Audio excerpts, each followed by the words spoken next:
In 1984, science fiction author and comic illustrator Harry Harrison would publish a book titled West of Eden. This was the first of a trilogy of books that records the several-year-long war between two races of intelligent life that inhabit an alternate present-day Earth. One where dinosaurs never went extinct 66 million years ago. This life includes a race of intelligent human-like saurians that evolved from an aquatic reptilian group called Tylosaurs that lived during the time of the dinosaurs. Since they never went extinct, they continued to evolve and establish proper limbs that allowed them to walk and progress on land. There, their intelligence of the world grew, and within the span of 60-something million years, they became advanced enough to establish a proper language and a society. They would manipulate the genes of living creatures to warp them into genetic tools, cities, and modes of transportation. They would find ways to tame the wild dinosaurs that still continue to exist. Eventually, they became the most intelligent species of animals on Earth, and they would call themselves the Yilane.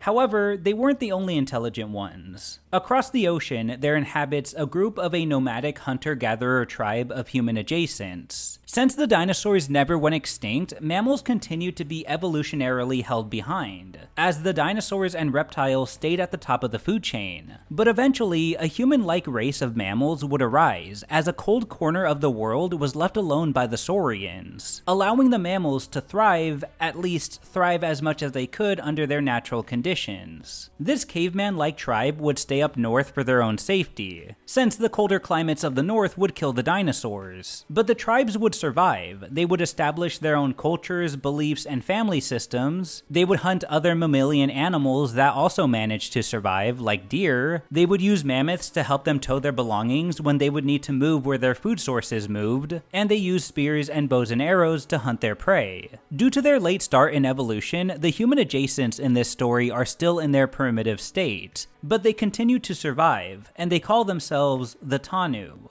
For a very long time, the two races lived in separate parts of the world, with the Yilane in Entoban, a continent that we recognize as Africa, and the Tanu in Gendasi, a continent that we recognize as America. And the two groups remained completely unaware of each other's existence. But a common threat would force the groups to eventually meet. Both were victims to the longer and ever-spreading winters that get worse and worse every year. The northern regions of Entoban became colder, and the Yilane that once inhabited those regions were forced to find new and warmer beaches to establish their base and eventually their new city. With no other choice, they find uninhabited beaches in the southern regions of Gendasi. This is where West of Eden starts. This is when the Tanu would meet the Yilane for the very first time. To summarize the first book, the story is about a young Tanu boy named Kerrick, who travels with a small group of hunters into the south to hunt deer to take back to their sammads back north. During their trip, Kerrick and his Samadar father, Amahast, encounter a group of Yilane preparing their operations on the beaches. In a fit of rage, Amahast massacres the reptilian group, drawing first blood and inadvertently starting a conflict that would change the lives of the Tanu forever. Once the news reaches the new Ayista of the upcoming city and main villain of the series, Vayente, she orders the slaughter of the Tanu tribe. After they're successful in doing this, she manages to take Kerrick alive, and instead of killing him, she has him studied. Soon, Kerrick learns the ways of the Yilane, and for the years that follow, establishes a place with them, until one day, he encounters his long-lost uncle after the Yilane go on another Tanu killing spree. His uncle, the Great Kerrick, convinces him that he is not Yilane. He is Tanu, and he needs to come back to rejoin his brothers so that they may have a chance at surviving. Despite his strange comfort with the Yilane, Kerrick escapes with Kerrick and rejoins the Tanu, where he has to adjust to his old world again on top of having to survive the seemingly endless onslaught of Yilane. But Kerrick knew of things about the enemies that the other Tanu didn't, and that gave them an advantage. Soon, Kerrick and the rest of the Tanu would fight back. They would explore the regions of Gendasi, establish new allies with other Tanu tribes like the Sasku, and together would win several battles against the Saurians. Their greatest one being at the end of Book 1, when they would burn down the new Yilane city called Alpeasak and send the surviving ones back to Entoban with a message that Gendasi was for the Tanu. In 1986, Harrison would follow his book up with a sequel titled Winter in Eden, which takes place right after the events of the first book. After the burning of Alpeasak, Kerrick is compelled to stay while the rest of the Tanu leave back to the north. This was partly due to his old way of life with the Yilane, but also because he felt a responsibility to two surviving Yilane males that couldn't go back north with him for the winter climate would kill them, and so would the Tanu tribes. Kerrick would stay in Alpeasoc for a long time, and during that time, Viente had re-established her good graces with her associates in Entoban, convincing them to let her go back to Gendasi to scout the ruins of their once thriving city. This is where she would meet Kerrick again, and soon, operations were made to weed out the Tanu of the land so that they may regrow their city once again. At the same time, Kerrick learns that his woman and his son, Armun and Arnhuit, had gone towards the south on their own to look for him. Finally, Kerrick leaves the city, putting it in the care of Herrilok and the rest of the Tanu tribe as he goes to find his sammad. Eventually, he reunites with them, as they were saved by a paramutant family, a group of hairy ape-like humanoids that thrive in polar environments. But the dilemma of the Yilane returning continues to eat at Kerrick, which is made worse when he makes the discovery that much of the world is inhabited by the Saurians, making it impossible for the Tanu to truly get away from them. Instead of running, Kerrick decides a different approach. With the help of Armun and their paramutant friend Kalalek, they sneak their way to one of the great cities of Entoban and threaten the Ayista, telling her that if she doesn't back down from hunting down the Tanu in Gendasi, he will burn her city down and kill her Uruketos. But Kerrick is not unreasonable. He understands that the rough winters had driven the Yilane to Gendasi, so he allows them to keep Alpeasoc under the condition that they leave the rest of Gendasi and the Tanu tribes alone. The plan works. All of the Yilane operations in Gendasi are recalled, Viente is stripped of her duties and exiled from the cities of Entoban, and Kerrick and Armun travel back to their home, to their new lives. And that brings us to now, the final book in the trilogy. In 1988, Harrison would publish Return to Eden, which takes place a couple of years after the events of the last book. Life in Gendasi seems to be peaceful for the most part, as Kerrick and his family stay by the safety of the lake they found in the last book. However, conflict arises when the Yilane from Alpeasoc wander too close to their territory, forcing Kerrick and his sammad to find a new place to call home and a new way to not only fight off the Yilane, but to continue surviving in the warmer southern regions of Gendasi. All the while, the angry and vengeful Viente seeks to find Kerrick, the only thing keeping her from succumbing to her own death at this point. Winter in Eden may have marked the end of the war between the Tanu and the Yilane, but the war between Kerrick and Viente rages on. Return to Eden marks the end of Kerrick's story, so the question now is, how will it end? 2 years after the events of the second book, Kerrick and his sammad continue to live by the lake they were left at when he and Armun left with the paramutants to search for a new home. After they managed to stop the war with the Yilane, they returned and continued to live here as the food was plentiful and they were safe from the deadly winters of the north. And with their Hazotsans, they were able to fend off the wild Murgu that roamed the area.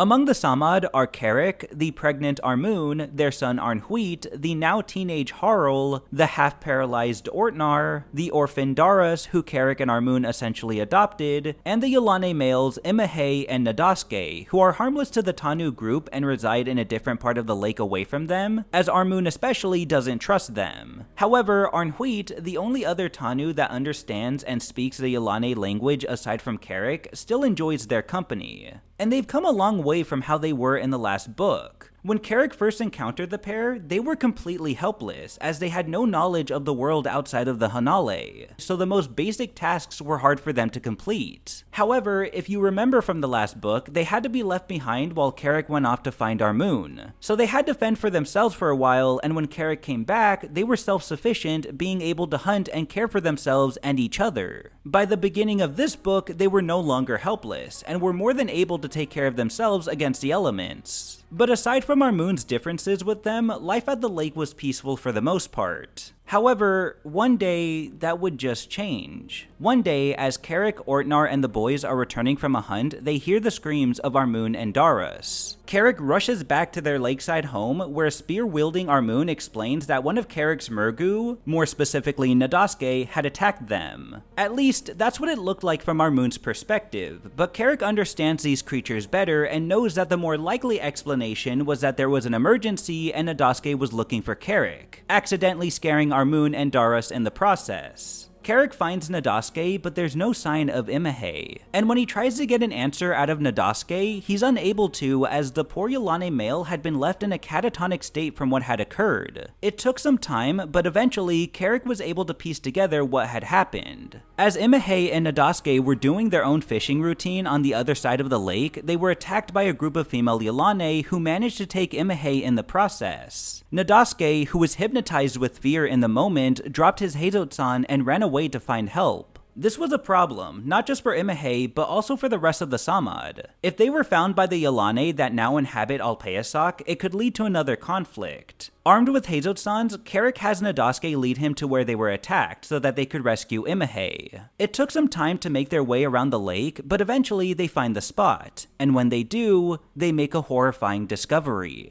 There were 3 Yilane females. One was taking guard with a Heizotsan, one was holding Imahei down, and the third was on top of him, assaulting him against his will. The scene brought back traumatizing events from Kerrick's own childhood when he was abused and hurt in the same way by Valiente. Overwhelmed by rage, Kerrick shoots and kills the guard, while Nadasuke shoots and kills the 2 females on top of Imahei. But this wasn't enough for him, because on top of shooting them dead with his Heizotsan, Nadasuke also bites into their throats in a moment of his own rage and hatred towards the female Yilane. I've discussed it in my previous breakdown videos on the last 2 books, but in case you've forgotten, the Yilane run a matriarchal society, as in the females are dominant over the males. It's honestly strange how the males are treated in this culture. In some cases throughout the trilogy, some of the female Yilane view the males as vital to their way of life, and they are. They're the ones that carry the babies at the birth beaches and thus are considered important as the future of the Yilane race is dependent on them. Yet, they're treated not as equals, but rather as tools. They're kept in the Hanale, which are quarters for the males, and they don't interact with any of the female Yilane or venture out into the cities unless under specific circumstances. The only real times they're let out is when they are to be taken to the birth beaches to mate and carry the babies. However, the process of mating and carrying babies takes a toll on the male Yilane's body, and they can only mate a certain amount of times before the process literally kills them. They used to even have a saying, which went as, they say in the Hanale that once you may live, twice you may die, thrice you are dead. It's later explained in the book that the Yilane males enter a state of torpidity during the process, meaning they are not conscious and stay under this condition until the babies hatch. However, not all males make it out of this torpidity stage of the process, and it's estimated that 1 out of every 3 males on average die after the young are born. This is the reason why the Yilane males fear the birth beaches, and keep in mind, when they're taken there, there's little indication that shows they're treated with any kind of respect or care. They're treated and are used as tools, and when the females are done with them, they pay no more attention to them aside from protecting them to ensure the birth of the babies. Unfortunately for Imahei, the damage was done. Despite being alive, he was hurt and traumatized, and along with that, he was holding the female Yilane's babies. With Nadasuke and Kerrick's help, they're able to get him home back to the lake, where he enters the torpidity stage. This is a state that males reach when the eggs are in their pouch, and they will stay this way until they hatch. Nadasuke and Kerrick place Imahei on the shores of the lake with the back half of his body submerged in the water. It was a waiting game at this point. They won't know for sure whether Imahei will survive or not until after the eggs hatch. But this wasn't the only problem. Kerrick and his sammad no longer felt safe in this area because if the Yilane hunters were able to make their way from Alpeasak and find them, then the Tanu were too close to them for comfort. Kerrick would even dispose of the 3 dead female Yilane in the lake to erase any evidence of their presence there in case others from the city come to look for them. But this wasn't enough. It was time to move farther up north. But Nadasuke couldn't leave Imahei's side. On top of the fact that they're friends and survived the burning of Alpeasak together and continued to survive the wildlands of Gendasi after Kerrick temporarily left them behind in the last book, Imahei was completely immobile during this process and needed care if he was going to survive. Kerrick decides to wait until Armun gives birth to their baby and is strong enough to travel before making the move. And he also comes to terms with the idea that he's going to have to leave Nadasuke and Imahei behind for a while, at least until they find a suitable home for themselves. So in this final book, Return to Eden actually focuses on multiple storylines. There's 4 main ones. There's Kerrick's storyline and his dilemma of finding a new and hopefully permanent home for his family to be safe from the Yilane. There's also Hairlock's storyline. After the events of the second book, Kerrick and the other Tanu sammads stayed in the valley with the Sasku tribes. But the lives the Sasku live are not the lives the Tanu want to live. The Tanu were a nomadic tribe that preferred their woodland environments. The Sasku were settlers that were content with their desert environment. While the two groups fought side by side in the war against the Murgu, it was time for the Tanu to return to their home.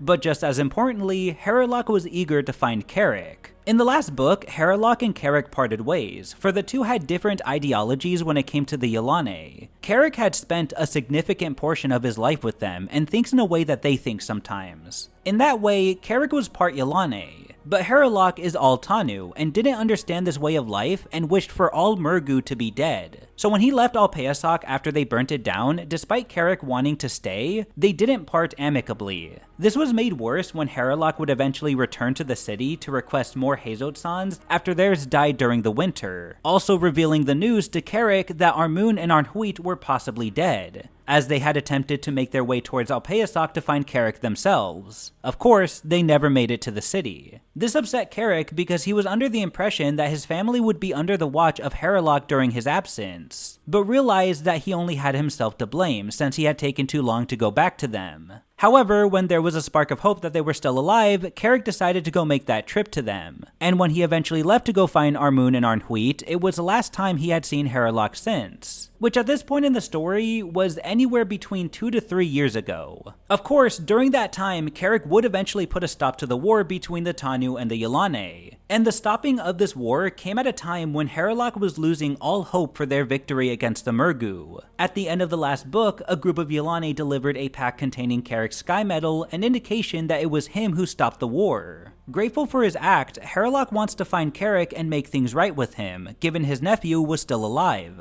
Sonone, the leader of the Sasku, understands Kerrick's reasons for wanting to leave. And given they haven't had a conflict with the Murgu in a couple of years at this point, there was no need for them to stay in the valley anymore. Kerrick and the rest of the sammads part ways with the Sasku and make their way towards the east to their old home, and to hopefully find Kerrick.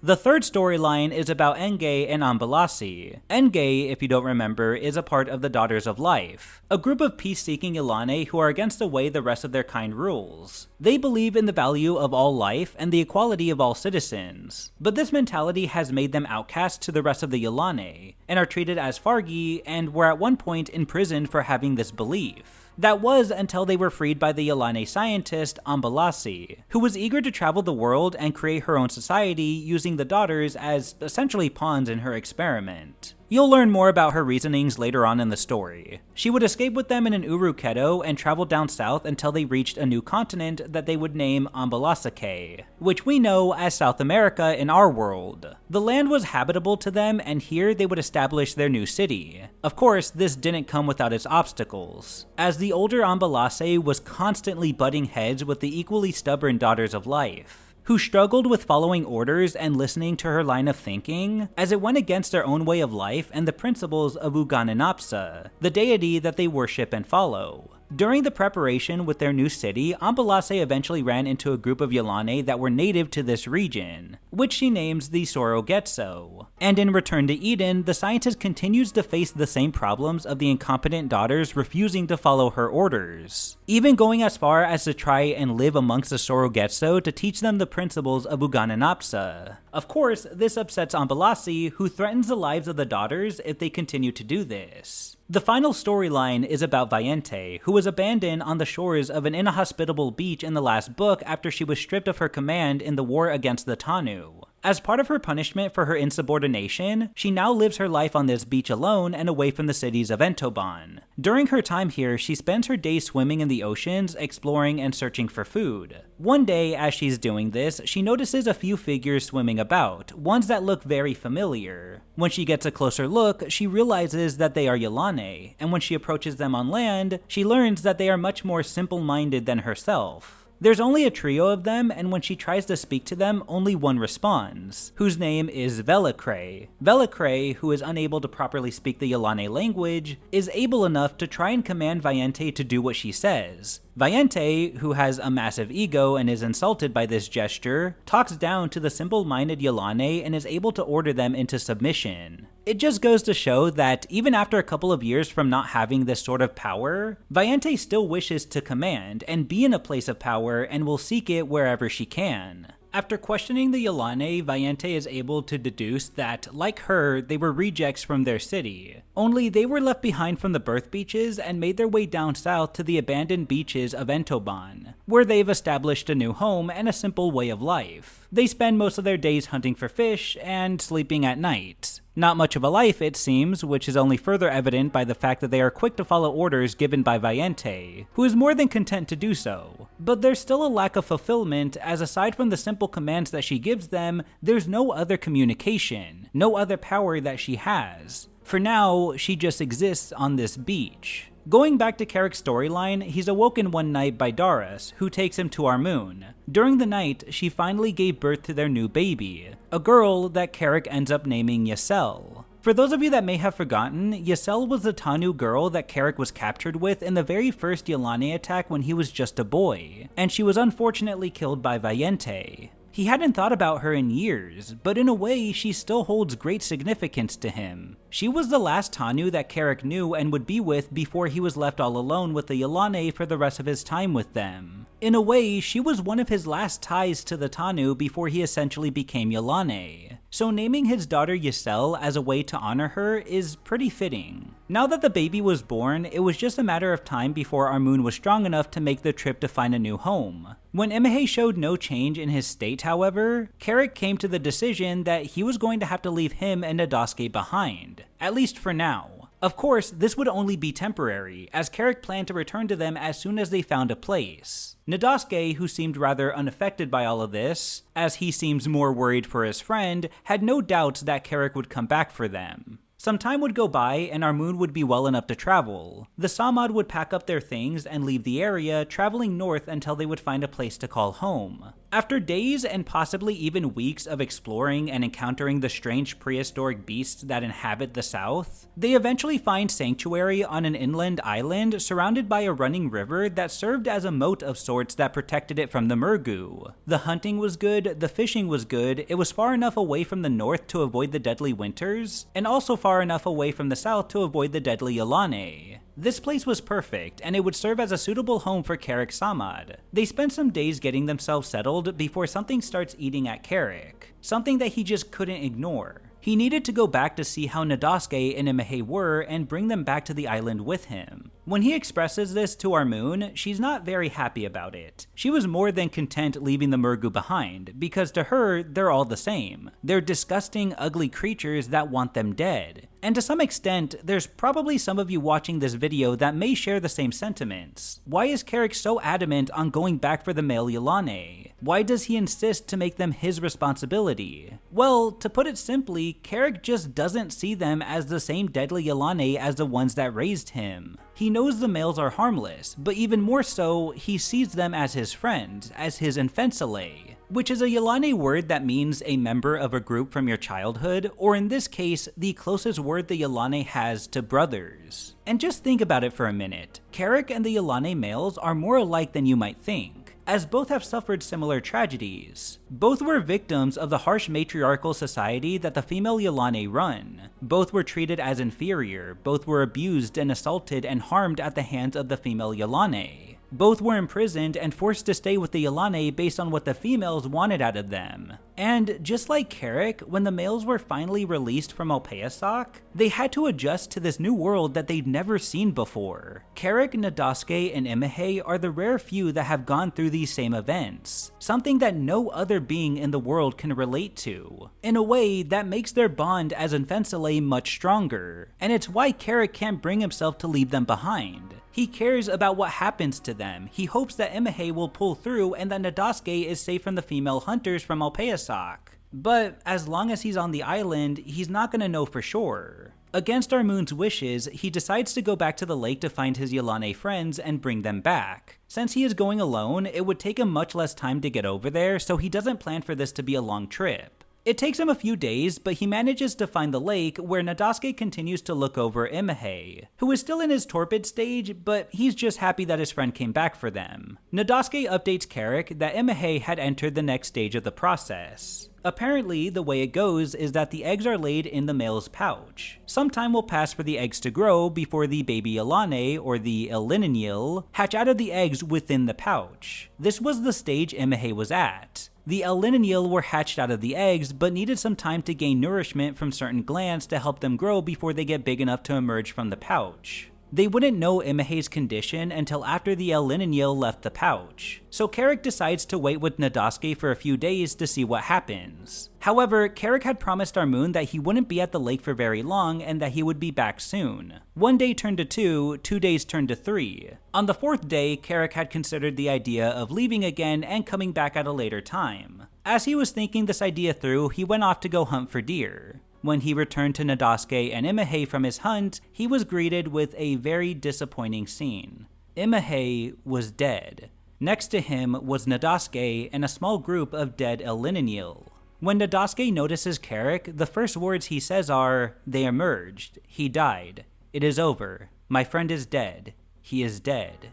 When the babies came out of Imahei's pouch, Nadasuke, blinded by anger and resentment towards the female Yilane, had killed all of the female babies and let all of the males from the clutch go, giving them a chance at survival. They lived. Imahei died. They killed him. I watched them being born in the water even when he was dead. The females, they are there on the shore. Every one. I killed them. They, the females, they killed him. Now others of their kind are dead here, not the males. They are out there. If they live, they will live free of these others. That is a chance they will have, that Imahei never did.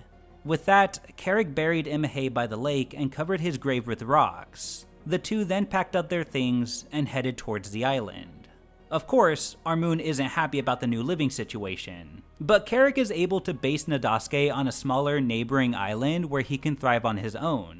But of course, Kerrick goes to visit him, sometimes with Arnhuit. However, Nadasuke, who is still sad about Imahei, questions why Kerrick even brought him to the island. In his mind, maybe it was better if he stayed back at the lake and even died with Imahei. But Kerrick makes the argument that they were in Fensale, and that Nadasuke's knowledge was still needed, for he could teach things to Arnhuit that the Tanu couldn't. This actually cheers Nadasuke up, and it's actually pretty wholesome to see how Nadasuke and Arnhuit's relationship has grown since the last book. When Nadasuke and Imahei first saw Arnhuit when he was just a baby, they thought that he looked ugly and were completely in disbelief of the Tanu culture and biology of how babies were birthed. It's just as alien of a concept to them as it is for the Tanu to learn that it is the Yilane males that give birth to the babies. And because they're used to Yilane babies starting their lives in the ocean, they nickname Arnhuit Little Wet from the Sea, which I just think is kinda cute. When Imahei died, for the first time ever in his life, Nadasuke was alone as Kerrick was when he grew up with the Yilane. However, the prospect of being able to teach Arnhuit the cultures of the Yilane and just be in his company brought a sort of happiness and fulfillment to Nadasuke that hadn't been seen since the beginning of the book. And Arnhuit very much saw Nadasuke as a friend and not as an enemy, and also enjoyed his company. When they would visit him, there would be discussions of hunts and life on the island, and Nadasuke would share stories and sing them songs that he learned from his time in the Hanale. At the end of the day, Nadasuke just wants a friend, and when he lost his, it clearly took a part of him as well. But like his father, Arnhuit was, in a weird sort of way, also part Yilane, and because of that, there was an unspoken bond between him and Nadasuke, similar to how there was a bond between Kerrick and Nadasuke. Going back to Enge and Ambalasi's storyline, the main conflict with them is still the same, at least at first. Throughout the first half of the story, the differences between the old scientist Ambalasi and the religious Daughters of Life is very repetitive, and in my opinion, is the least interesting storyline in this book. Something goes wrong because the daughters don't know how to run a city without orders. Ambalasi points this out and chastises the daughters for their incompetence and inability to listen. The daughters argue that taking orders from an Ayista goes against the principles of Ugananapsa, and therefore Ambalasi can't be treated as their Ayista, but then Ambalasi criticizes them and makes the argument that she's the reason why the city is successful in the first place, and so on and so forth.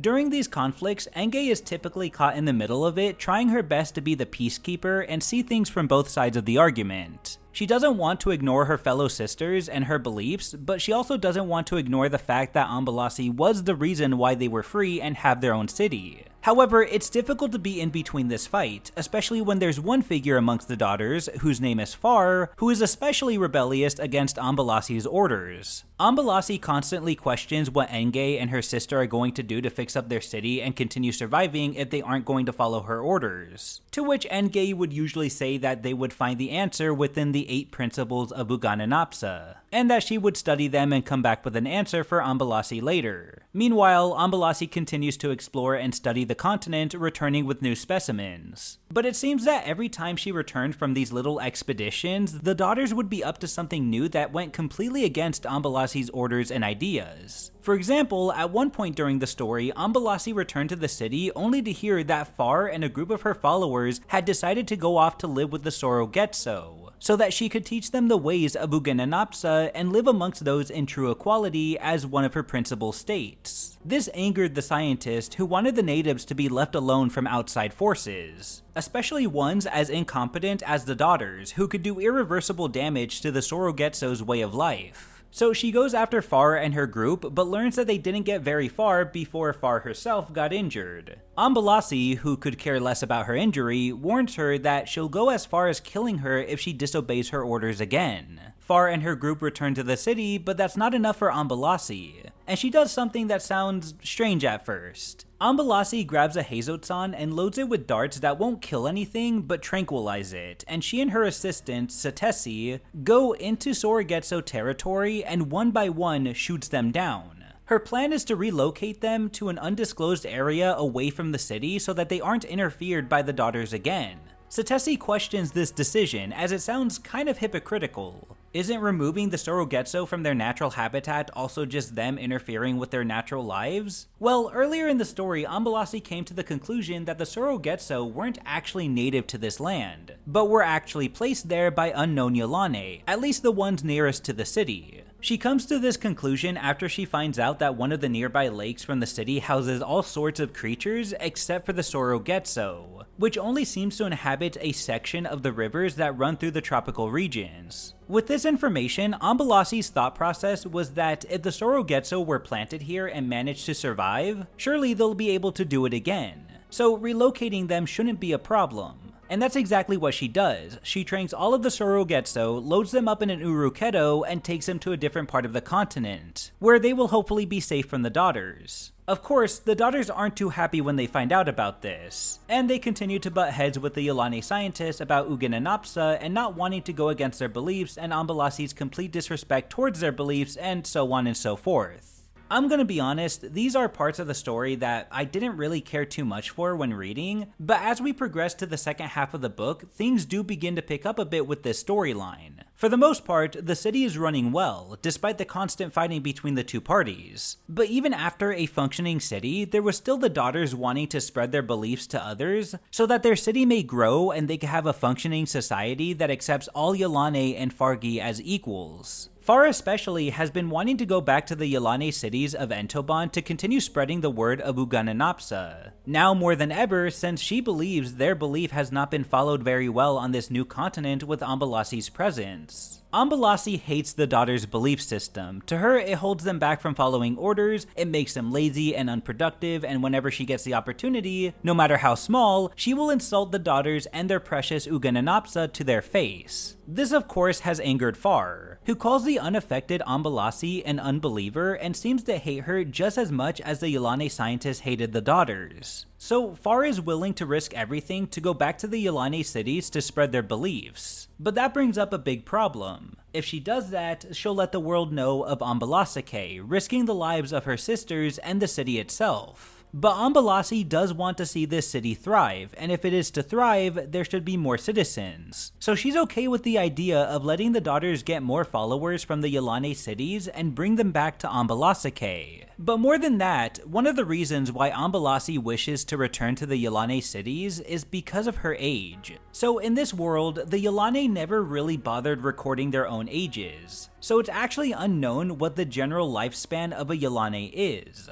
Regardless, Ambalasi knows she's getting older, and she wants to ensure her name in history. So if she's going to pass on soon, she wants the world to know of her discovery of Ambalasake and the wildlife on it. At one point during her storyline, she even uses an ugunksha, which is a recording apparatus made of genetically mutated animals that she uses to record her findings. According to the book, because a large portion of the Yilane language is based on skin coloration and body gestures, written records prove to be more than difficult, and thus, most things from Yilane history have been verbally passed down. That was until the invention of the ugunksha, which now allowed the Yilane scientists to tell her story. So with these two elements at play, Ambalasi decides to make a trip to the Yilane cities, specifically Alpeasak and Gendasi, as she later hears about the events of the second book when the Aista of Ikolmenets was forced to migrate across the sea to escape the harsh winters that were catching up to their home in northern Entoban. Her plan is to take a small group of daughters over there so that they can gather new followers, and so that she can essentially take a vacation to the city, where she can interact with other Yilane of intelligence that won't speak of Ugananapsa. Her words, not mine. So she takes 5 of the daughters, one of them being Far, by Urukedo to the city of Alpeasak. Of course, because the daughters aren't allowed in the city given their beliefs, Ambalasi has the group dropped off away from the shores but close enough so that they can swim towards it. She tells them that they have 10 days to collect their followers, and from there she has the captain of the Urukedo drop her off at the docks. She goes into the city, enjoys the gelatinous meat that the Yilane are so fond of, and introduces herself to Lanefanu, the Aista from Ikolmenets, who is now the Aista of Alpeasak. Ambalasi is a revered scientist amongst the Yilane, so when Lanefanu hears of her, she welcomes her to the city with open arms. For the following 10 days, Ambalasi is given fresh meat, she meets up with her former students, one of which is Akultalp, the Yilane scientist from the previous books whose main characteristic to the rest of her peers is that she's fat. And she's able to take this time to tell everyone of her discoveries. She tells the Aista of Ambalasake and the strange wildlife she's found there, as well as giving Lanefanu her recording device that she used to tell her stories on. Her place in history was secured, which comforted her. And she wasn't worried about the daughters being discovered because she believed the efforts of the rest of the Yilane to find this new continent down south wouldn't happen for a number of years, and even when they would, hopefully the daughter's city would be thriving and strong by that point. Of course, she didn't tell the Aista about the city, disguising her absence as an oceanic expedition. Ambalasi joins her time with her acquaintances for the following days, but on the 9th one, she knew she had to prepare to head back to the docks, where she would board the Urukedo to go back to Ambalasake. However, before she leaves, there's a commotion outside that's brought into the ambassade. It was a guard from the birth beaches that was escorting a very familiar face to Ambalasi. It was Far, and according to the guard, she was caught trying to take a baby male Elininil from the birth beaches. Angered at the unusual crime, Lanefanu attempted to get Far to speak and reveal her name and where she came from, but Far refused. She didn't want to reveal who she was or anything relating to the daughter's city, for that would mean death to it all. Ambalasi, who is stunned at this whole ordeal, isn't able to offer any assistance. And when Far looks to her, the only thing the Yilane scientist could do was sign one word: death.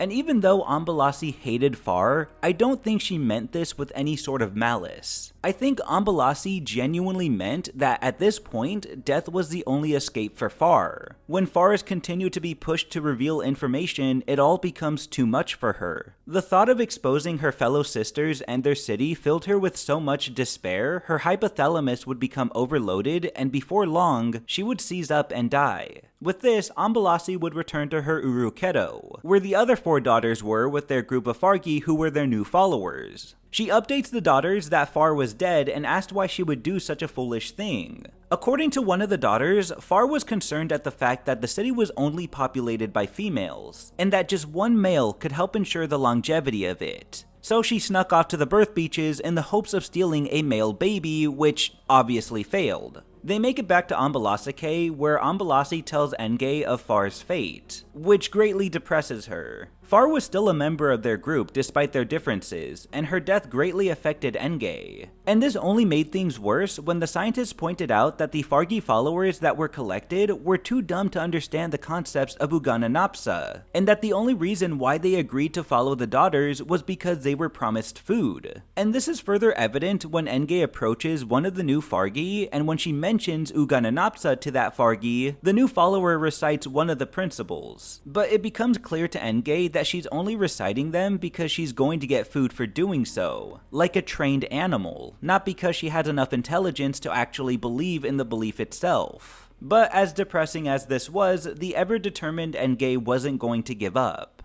Going back to the Tanu, Herlock continues to search for Kerrick, and aside from that, there's really not a whole lot that happens within this storyline. Really, most of the storylines, at least in the beginning of the book, are largely uneventful. All except Kerrick's, of course, but as far as Herlock's go, not much happens aside from a few somewhat interesting story elements. For example, there's one rather amusing but brief conflict in the beginning where a pair of Tanu, Hanath and Morgul, had gotten in trouble with the Sasku because they had stolen some of their poro, which is an alcoholic drink made with fermented corn that's only drunk on special occasions. However, Hanath and Morgul enjoyed it enough to drink it more recreationally, which Sanone found insulting, and when Herlock found out, the pair had been banished to stay in the outer regions of the valley. That was until it was time for the Tanu to leave, when they decided to tag along with the departing group, but decided to wait a day or so as they had been hungover from drinking more poro that they attempted to make themselves. It's kind of funny to see some of this tribe that's been mainly comprised of stoic, serious men from the last two stories have a couple of them that are just kind of bumbling idiots. There's also the reintroduction of a character that I've yet to mention in my videos, but her name is Marith. Her Tanu spouse was a Samadar named Ulfadon who was killed by one of the larger Murgu in the first book. She's been on her own ever since, but has proven to be a headstrong woman that speaks on behalf of the rest of the women of the Sammads, giving them a voice that would otherwise be ignored by the Tanu men. However, there seems to be a friendly spark that ignites between her and Herlock that progresses as we go through the story, though there's not much focus on it, and it's implied later that they come together as a couple. Aside from those elements, Herlock continues on his mission to find his nephew, and one night stops to make camp, but he sees smoke coming from an island nearby.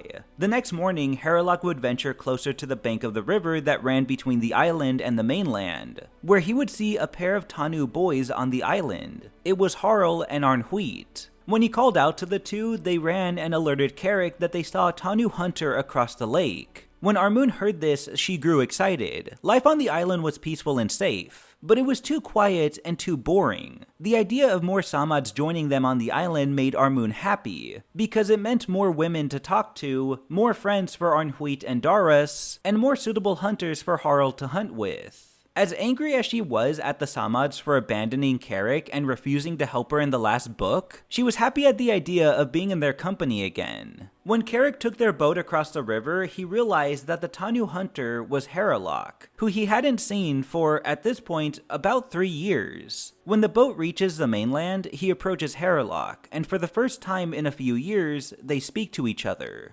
Herlock apologizes to Kerrick for the harsh things that were said in their last exchange, and for the fact that he didn't take care of Armun like he should have. Kerrick tells Herlock that it was all in the past, and didn't need to be discussed anymore, essentially forgiving Herlock and inviting him and his Sammads to stay on the island. Of course, under the condition that the Sammads leave Nadasuke and his island alone, to which Herlock eventually obliges. From there, life completely changed for Kerrick Sammad. They aren't so lonely anymore, and on top of that, Armun was happy to see the familiar faces of people like Marith. And after catching up with her and introducing her to Darius, the two come to a sudden realization. When Marith asks about Darius, Armun tells her that they found her to be the only survivor in Sammad Sorli. Upon hearing the name, Marith is disturbed to learn that if Sammad Sorli was dead, then her daughter and her hunter, who went with that Sammad, were dead as well. However, Armun tells her that Darius's mother, who she saw killed by the Yilane, was named Meld. Meld was Marith's daughter, meaning Darius was her granddaughter, and the two were finally together. Arnhuit and Harl were finally with people their own age, and Herlock was able to make things right between him and Ortnar. Which, if you don't remember, Ortnar was struck in the head by Herlock after the Samadar found out he had aided Armun to head south to find Kerrick in the last book. Herlock also regretted treating Ortnar in this way, and while the book doesn't give us a direct conversation between the two hunters, it does say that their friendship had been restored. With that, for a while after this point, life for the Tanu would continue to be peaceful and safe, and everyone, even the once stoic and very grim Herlock, seemed happy with his new woman, Marith. But it wouldn't stay like this forever. Because the Tanu had kept Kerrick's and Arnhuit's days full, they would visit Nadasque less and less. But Kerrick still tried to make an effort to go see him when they could. He would feel guilty leaving his friend to be all on his own for too long. So one day, he and Arnhuit would finally make time to go and hang out with him for a while, where Kerrick would bring by some fresh meat for the male Yilane, and Little Wet from the Sea would update him on everything that had happened. Nadasque always seemed happy when they dropped by, and is sad when they eventually have to leave. But Kerrick insists that they will be back soon, but before he leaves, Nadasque brings attention to a strange observation he made with his Heizotsan. He shows Kerrick the living weapon, revealing that a small gray spot had been growing on it. At first, Kerrick thought nothing of it, since the Heizotsan still seemed to work just fine, but as time went on, the gray spot would grow and spread to the other Heizotsans. Eventually, one by one, they would stop shooting and die altogether. Initially, Kerrick thought that maybe they had just grown old and died, but considering the spread of the gray spots, it was more likely that this was an illness of some kind, though they never actually find out specifically what it was. All they knew was, this was a big problem for the Tanu. The only reason why they're able to live in the south is because of their Heizotsans, as it is the only weapon that is able to take down and kill the larger and wild Murgu that inhabit the region. Their arrows and spears aren't strong enough to kill them, and without the Heizotsan, they were vulnerable to Murgu attacks. If they all died, they would be forced to move north to the colder regions. But Herlock points out that other Tanu tribes up there probably wouldn't take too kindly to others, as a lot of time has passed since they had been last up there. Other Tanu have taken over those territories and might not be willing to share it, especially if the harsh winters have made food scarce. And then there's the winters themselves that the Tanu would have to deal with again. So after some debating on what to do to tackle this problem, Kerrick and Herlock decide to go down south to Alpeasac and steal more Heizotsans. The risk was great, for if Kerrick and Herlock were caught, they could potentially start another war. But they ventured down to the outskirts of the city anyway, where Kerrick leads the way to where he remembered the Heizotsan pit to be. On their way, there's a T-Rex, or as the Yilane call them, the Epitruck, that also ventures in the same general direction, as it becomes interested in some of the Triceratops, or as the Yilane call them, the Nenetesk, that they've domesticated. There's a small fight that breaks out between the two beasts, before the Epitruck is driven away when more Nenetesks attempt to join the fray.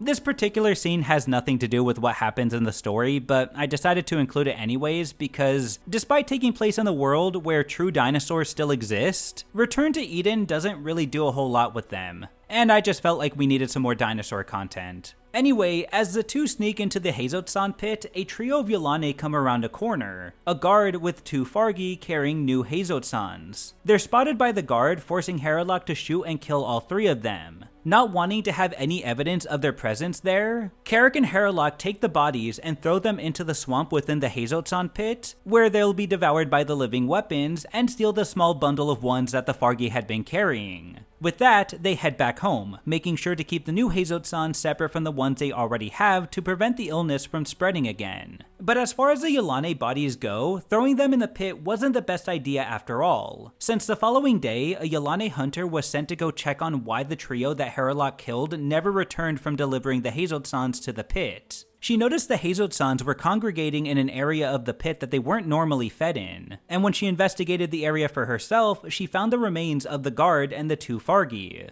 The remains were collected and shown to Lanefanu, who seems to suspect this to be foul play caused by Ustuzu, especially since this was the second time a party had mysteriously disappeared on them. The first were the trio of female hunters that had attacked Imahei and Nadasque in the beginning of the book that were never found. As a precaution, Lanefanu orders the use of the camera birds once again to record any strange activity from around the city. Kerrick and Harrelok would return with the new Hazotsons, but there was something about this that started to bother Kerrick. As we progress through the story, Kerrick begins to grow more and more concerned for their reliance on the Yilane. It was their science that bred the Hazotsons, and it was the Hazotsons that ultimately allowed them to live in the south at peace. Without them, they either die in the south or go live in the north in the harsh winters. This concern grows even greater when, after some time passes, the illness eventually returns and starts infecting the new Hazotsons that Kerrick and Harrelok brought. Kerrick sees no other choice but to return to the Yilane city to get more, but he doesn't want to bring Harrelok this time. Kerrick wants to avoid killing the Yilane because the less casualties there are, the less of a chance there will be notice of their presence there. But the problem was, Samadars don't command each other. So if there was a situation, especially one in the moment, where Kerrick would ask Harrelok not to kill a Yilane, Harrelok would not obey those orders, which he admits himself. So instead, Kerrick enlists someone from his own sammad that he is able to command, and the only one who's good enough for the task was Harl, who at this point in the story had actually become a good hunter. When Kerrick brings up the idea to the young hunter and tells him that he has to follow his every command should he agree to go, Harl is all for it, and they make their way to the Yilane city to fetch more Hazotsons. This time, they attempt to be sneakier about it, waiting until dark once again and hiding amongst the brush until the coast was clear. When it was dark enough, Kerrick jumps into the pit, grabs several of the younger Hazotsons and hands them to Harl, who ties them up in a couple of bundles. He helps Kerrick out of the pit, and the two make their way back towards home when all of a sudden, there's a crack of a Hazotson nearby with the dart hitting Harl, killing him instantly. The shot came from a Yilane hunter, who had arrived after she was notified by watchers that were posted there by the Hazotson pit by Lanefanu as a precaution. Unable to do anything, Kerrick starts calling out to the Yilane in their language. The hunter emerges from the hill that she was behind when she took the shot at Harl, and she starts questioning Kerrick, recognizing that he was the very Estuzu that threatened Lanefanu back in Ikalmenets a few years back. The hunter planned to take Kerrick back to the Aista, as she would surely want the opportunity to watch the Estuzu that humiliated her die before her. But before the hunter could do anything, she's hit with 2 arrows, one in her back and one in her neck. Harrelok emerges from the tree line, revealing that he had followed them just in case they got into any problems, but was unfortunately unable to get a shot on the Marog before she killed Harl. As Harrelok collects the bundles of Hazotsons, Kerrick feels guilty over Harl's death, blaming himself for bringing the young hunter with him to the Yilane city. And initially, he wanted to bury him, but Harrelok points out that they had no time, and that the flesh and the bones of a hunter doesn't matter, for their Tharm would already be amongst the stars anyways. Which, if you don't remember, in Marbach, Tharm is basically referring to a soul. So the soul of the hunter, or the soul of Harl, is now amongst the stars. With that, the two Tanu grab their things and head back to the island, leaving behind the evidence as there was no point in trying to hide it anymore. If the Watchers had notified the hunter, then surely at this point they were in the city notifying everyone else. So their best bet was to take the bundles of Hazotsons and leave the bodies behind. With irrefutable proof that it was the Estuzu that were stealing the Hazotsons and causing death in Lanefanu's city, she sends out the birds who hold the organic cameras to go search for them. While this is happening, things finally start to pick up for Vayente's storyline as well. For a while in the book, she was just kind of meandering around this part of Entoban with her new allies, a trio of simple-minded Fargi rejected from their cities as well. The days are repetitive, and thus are unfulfilling and start to mesh within each other. It feels like she was just existing, since she had no real purpose anymore.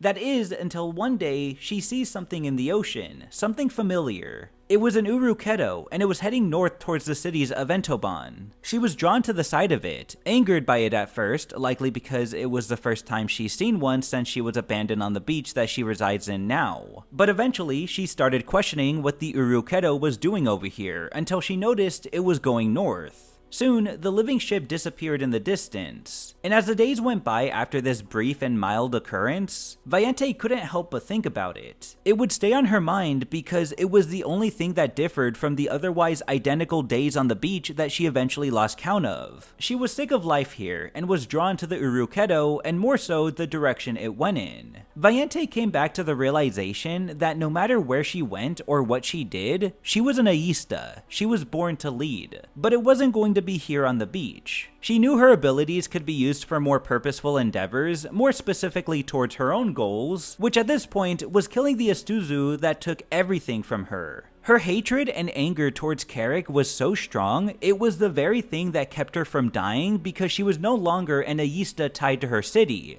She was a Yilane tied to her goal, the goal of killing Kerrick, and with that, one day, she would just start swimming towards the north. Days and days would pass, eventually turning into weeks, and finally, after about a month of swimming and trekking the beaches, she made contact with Yilane civilization, a city named Yabisk. She learns this when she heads over to one of the meat vats to eat and strikes up a conversation with one of the city's residents. She also learns that the city's Ayista is Sagakel, the one who would imprison the Daughters of Life in the previous book before they were broken out by Ambalasi. Vayante wishes to meet with the Ayista and is led by the resident to the ambassade where she is able to introduce herself. Initially, I thought this was a pretty ballsy move for Vayante to do, since she was banished by the Ayista of Ikolmenet to the empty beaches of southern Entoban. But I guess Yilane jurisdictions work differently because Sagakel doesn't seem too bothered when she hears Vayante's name. In fact, she's impressed by her intellect and accomplishments. And of course, Vayante isn't going to talk about her punishment to the Ayista because she's trying to gain back power, and she doesn't want to jeopardize that. So either news travels very slow amongst the Yilane, or her banishment only works under any region ruled by Lenefanu, the Ayista that would order Vayante's punishment. Regardless, when Vayante introduces herself as the former Ayista of Alpeasak, and was a part of the efforts to eliminate the Estuzu race before the war was ended, Sagakel grows interested in Vayante's stories and invites her to stay at the ambassade to tell them, to which she obviously obliges. The following days, Vayante returns to the ambassade with more stories of her time in Gendasi, building up a friendship with these Yilane of power, which is exactly what she wants. Vayante is a manipulator and will say whatever she needs to say to earn the good graces of those that have power that she envies. Because if she can't be an Ayista, she can at least try and get herself a position where she can command. One day, when she's talking with the Ayista in the ambassade, a Yilane hunter with a large scar on one side of her face, whose name is Fafnepto, enters to deliver a report on her latest mission to Sagakel. She was sent to find Platyosaurus eggs, or as the Yilane call them, Okhalax, since a disease had killed off the herd that they initially domesticated. But when she hears about Vayante and her stories, she asks about the Estuzu in Gendasi, which eventually leads to the topic of the one Estuzu who was Yilane, which greatly angers Vayante to just mention his name. She doesn't target anyone with this anger, but it's more noticeable how it affects her. But her new friendships with these Yilane of power have made them more than understanding to her grievances towards the Estuzu. It's the same way the Ayista had her own grievances with the Daughters of Life, so much so any discussion of them is rejected from taking place. This is because she holds great shame and anger towards the daughters for escaping their imprisonment commanded by her, and then on top of that, stealing her Urukedo alongside Ambalasi, who was the one that broke them out. Vayante realizes quickly that this is a sensitive topic for Sagakel, but wants to find out more. So she questions Fafnepto about it, claiming that she may have some new information regarding their whereabouts. Fafnepto admits she wasn't there for the events that occurred with the daughters, but one of Sagakel's associates, Ostuku, was. With the help of these two figures, Vayante learns everything that happens and believes that she knows where to find the daughters and Sagakel's Urukedo. Despite being warned, Vayante approaches Sagakel about the matter, who reacts to it with anger at first, but realizing that Vayante is trying to help, allows her to speak. She tells the Ayista of her relationship with Enge, one of the daughters, and how they wouldn't have been accepted in Gendasi. Therefore, she theorizes that the Urukedo was beyond their reach, likely somewhere in Entoban given its size. With this, she suggests a search party to go after the dissenters and bring them back to face proper justice. At least, that's what Vayante wants them to think. In case you haven't picked up on it yet, Vayante is using all of this as a way to get what she wants. She wants the means and the resources to travel so that she may be able to complete her own unfinished business. She does that by purposely digging into a sensitive topic for Sagakel, like the escape of the daughters. Clearly, this is a sore spot for her ego as an Ayista, because under her orders and control, the daughters were able to get away. And for the years that followed, this would be a wound that was never properly healed for Sagakel. And Vayante was taking full advantage of that by telling the Ayista everything that she wanted to hear. how there should be a search party, and how she's willing to follow the Aista's every command to ensure that they return with Ambalasi and the Urukedo, and Sagakel falls right into her trap, because she allows the search party to happen, and much to Vayente's dismay, Fafnepto is put in charge, but Vayente is still able to go and contribute to the search, since she holds some level of knowledge with the daughters. With that, Vayente goes off to search for Enge, but more importantly, she hopes to find Kerrick as well. Speaking of Kerrick, life continues to go on as normal for the Tanu after the second trip to the city. But unbeknownst to them, the camera bird eventually passes over the island and returns to Alpeasoc, where images reveal their location to the Aista. Now, when I first read this part of the book, I was admittedly at the edge of my seat, because around this point in the story, the summer season had rolled around and the hot season had made most of the Tanu pretty lazy. Not that they had much work to do anyway, at least not as much as they used to when they lived in the north. Game was very plentiful and they didn't need to travel far to hunt it. Their plant-based foods was also plentiful, so there wasn't a whole lot of effort needed to gather those either. Basically, the sammads were bored, especially Hanath and Morgul, who continued their attempts to make their own poro and succeeded, even managing to get Kerrick to get drunk with them one evening. But they had grown tired of poro, and it was obvious that the Tanu needed something to do. They weren't as active, and in a way, they missed the challenge of living within the forests of the north.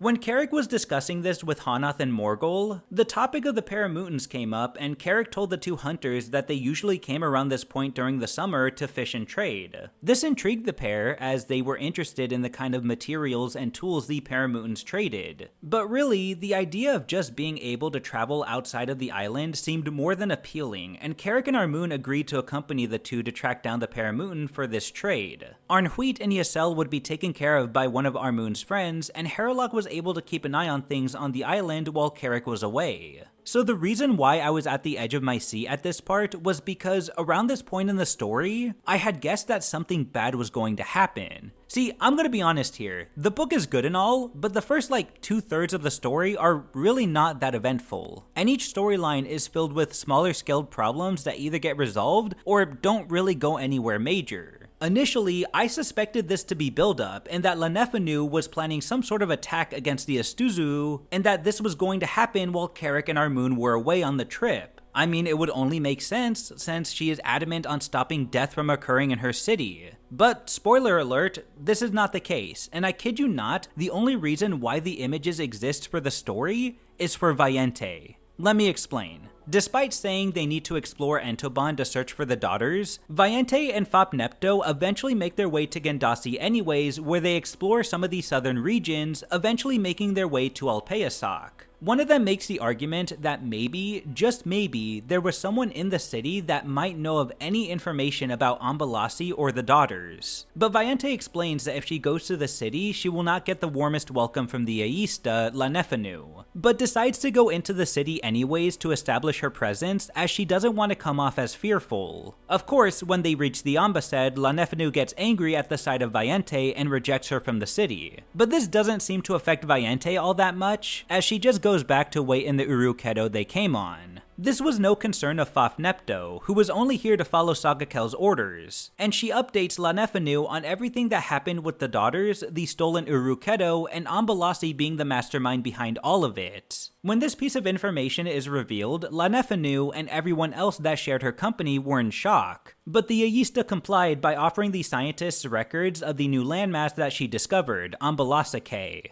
She orders the fat Yilane scientist, Akoltalp, to retrieve the records for the hunter. But along with Ambalasi's records, Akoltalp also gathers the images of the Estuzu from the island and takes them to Vayente. If you don't remember from the last book, it was Vayente who saved Akoltalp from seizing up and dying, and she was so grateful for this, she swore herself as a follower of Vayente. For the rest of her days, Vayente was her Aista, even after she was banished by Lanefanu. Actually, it kinda makes you wonder why Akoltalp didn't die when Vayente was banished from the city. Because if she was bound to Vayente as her Aista, and her Aista is exiled, I assume she would have just seized up and died. But I guess she either held on to hope or was bound to Alpeasoc as her city until Vayente eventually returned. Regardless, Akoltalp still felt indebted to Vayente and helped her by showing her the pictures of where the Estuzu were, the island towards the north. This is what I mean when I say the images exist just for Valiente, because, spoiler alert, despite the indications of Lanefanu wanting to dispose of the Astuzuu, she actually doesn't do anything about it for the remainder of the story. However, these images excite Valiente because now she knows where Kerrick likely is and she can go finally end her unfinished business. But when she attempts to bring this up to Fafnepto, the hunter cares little for Valiente's needs, and orders the Urukedo to travel towards the south to finish up her mission for Sagakel, which upsets Valiente, but she does her best not to show it. Instead, she goes along with Fafnepto's plan, and lets her know that Okultalp had volunteered to aid them in the journey. So towards the south they go. Meanwhile, back in Ambalasake, Ambalasi tells Enge that her research in this new continent had finally come to an end. Yes, there were still many things to explore in this new region, but as was mentioned earlier, Ambalasi is an old Yilane, and she's explored and discovered enough from the continent to open the door for future generations to continue her work long after she's gone. For now, she wishes to return to Entoban. This catches Enge by surprise, who doesn't want to see the old scientist go. Despite all of the nasty things Ambalasi has said about Enge and her beliefs, Enge was a trooper about it, and it says a lot about her and what her religion means to her. See, Enge is not one to hate or talk down to others because that goes against the principles she follows. And she's adamant on following these principles because to her, she believes that there can be a world with peaceful Yilane, despite what some like Ambalasi might think. And I think, in some way or another, Ambalasi respects Enge for at least being consistent and true to her beliefs. And through it all, Enge still saw Ambalasi as a friend, a mentor, and their savior, so the idea that she's leaving saddens her. However, she respects Ambalasi's choice. But before the old scientist leaves, she has Enge follow her to the spot where they first discovered the Sorogetso. The native Yilane were now away from the area, since earlier in the story, Ambalasi tranked them and transported them far away so that their culture wouldn't be defiled by the teachings of Ugananapsa. Again, Ambalasi's words, not mine.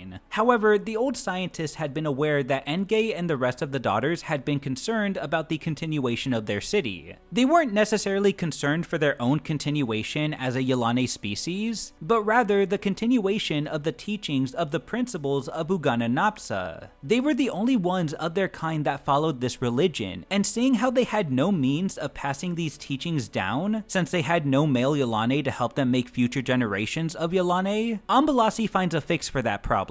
She takes Enge to the empty beach of the lakeshore and reveals younger Sorogetso Fargi. Shortly after her Sorogetso shooting spree from earlier in the book, Ambalasi noticed that there were juvenile Fargi in the waters of the lake, and debated taking them to the rest of their kind, but thought that they had been too old to be able to rejoin the rest of them. Instead, she decided that she would let the juveniles be the students of the daughters, so that they may pass down the teachings of Ugananapsa to a next generation. However, the daughters wouldn't be able to interbreed with the juvenile Sorogetsos, since their biology was too different for their offspring to survive. So when they reach maturity, the juveniles would only be able to mate with each other. But this wasn't a problem for Enge or the rest of the daughters. Their goal wasn't to mate, just to have the means to pass down the principles of Ugananapsa. And you might wonder why Ambalasi is doing this when this is what the daughters were essentially trying to do with the Sorogetso earlier. They were attempting to join the native Yilane to teach them of their religion, but this was stopped by the old scientist herself. Well, that's because those Sorogetsos already had their own culture, and she didn't want any outside forces to interfere with that. However, these juveniles haven't been exposed to that culture, and since there didn't have to be a worry about a change or a shift in culture with them, Ambalasi didn't seem too bothered at the idea that they would grow up learning the cultures and beliefs of the Daughters of Life. Enge was grateful for this because it meant the longevity of their belief. So grateful that, back at the city, Enge and the daughters have one last meeting with the old scientist in the Ambasad. As a thank you for her services to them, they add a 9th principle of Ugananapsa, which states, "The 8 principles exist. They would not exist were it not for great Ambalasi."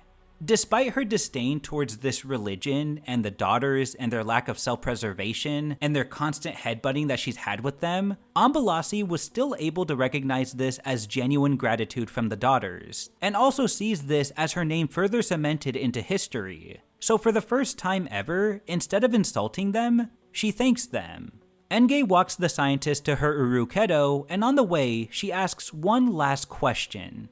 Why? Why does she help the daughters despite her disbelief in Ugananapsa? Ambalasi says, the answer is a simple and obvious one from my point of view. Like all Yilane of science, I care how life functions, relates, continues, changes, dies. This is the Yilane way, have been, is now, will be. I am satisfied with it, but I am not closed-minded like all of the others. I wanted to study your group and your Ugananapsa because she is the first thinker to ask a different question. Not how things work, but why. Most intriguing. Asking why has aided me in my own research and speculation, and I am grateful to you for that, if not for all the physical difficulties it entailed. When Ugananapsa asked why for the first time, something new came into our world. Asking why produced her principles. These in turn produced the Daughters of Life, who produced endless trouble by refusing to die in a normal Yilane manner. It also produced an entirely new attitude to Yilane ways. If the fact should be known, and I think it must be, I care nothing at all for Ugananapsa or her theories. What I have really been interested in is studying you.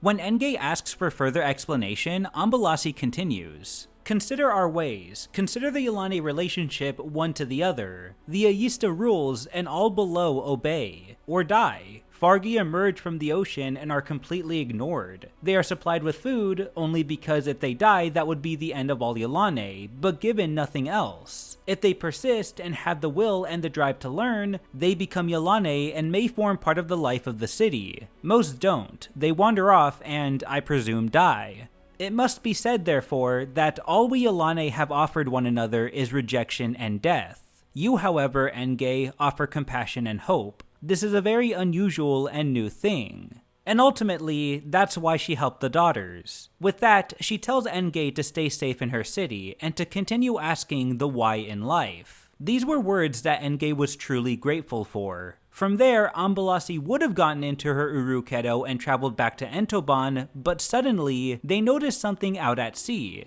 It's another Urukedo, and it's heading straight towards them. As it gets closer and closer to the landmass, Nge recognizes a familiar figure. It was Vayente. The Urukedo is docked and Fafnepto exits it holding her Heizotsan. Vayente follows, and behind her is a Kotalp holding a container. The Yilane hunter commands Ambalasi to enter her Urukedo, for she is to be taken back to Yabisk to be prosecuted for aiding the daughter's escape and stealing Sagakel's Urukedo. She also orders the return of the living ship as well, and anyone that gets in her way will be killed. This makes Vayente happy, as she would love to see Nge and the rest of the daughters put down. But Fafnepto's main concern wasn't at the daughters, but at Ambalasi and the stolen Urukedo. Those were her orders. With that, Vayente opens the container that a Koltop brought out for them while Fafnepto is distracted with getting the Yilane laborers out of the stolen Urukedo. In the container, she takes out a Heizotsan and shoots the hunter right as she notices what's happening behind her. A Koltop then takes Fafneptu's Heizotsan from her body, and the two hold everyone else at gunpoint. Vayente is impressed with the city that was grown here and decides that she's going to take it for herself, to which Nge refuses. But she's forced to comply when Vayente threatens the lives of her fellow sisters. She orders the stolen Urukedo back to Yabisk with Ambalasi on board. Once that Urukedo reaches the city, she would have completed the mission that she was sent to do by the Ayista. Sagakel will have her Urukedo back and be able to punish Ambalasi, with the rest of Vayente's endeavors being no concern of hers. So she sends Ambalasi and the stolen Urukedo off to Yabisk, and Vayente forces Nge on the Urukedo she came on, as she has some unfinished business to take care of in Gendasi.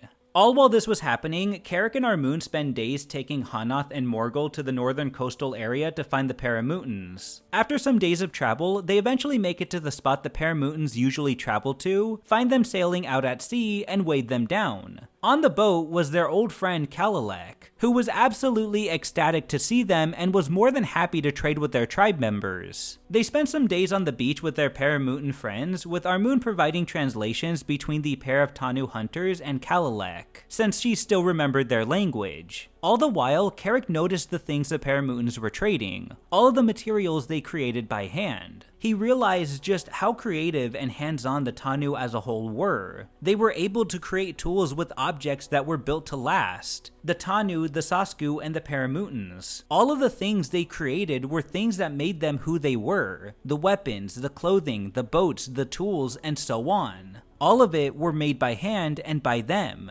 This is what made them Tanu. The Yilane couldn't do that. Their tools and weapons were all biological, artificial, created in a lab. They couldn't make things on their own the way the Tanu could. This contributes to the already present idea that Kerrick had been pondering throughout the latter half of the book. The fact that they had become too reliant on the Yilane to survive in the south, as it was their weapons, the Heizotsuns, that made it possible. Kerrick didn't like that. He realized that he was thinking and acting too much like Yilane. He was not Yilane, he was Tanu, and he needed to think like a Tanu or else they would not be able to truly survive. As Kerrick continued to think of the things the paramutants were able to make, he remembered something and came to a realization. They didn't need the Heizotsuns to survive. In the last book, Kerrick was able to kill 2 full-sized uruketos using a poisonous substance that he dipped his harpoon in, which was called takuk. If this poison was powerful enough to kill something as big as the uruketo, surely it would be enough to kill the wild murgu of the south.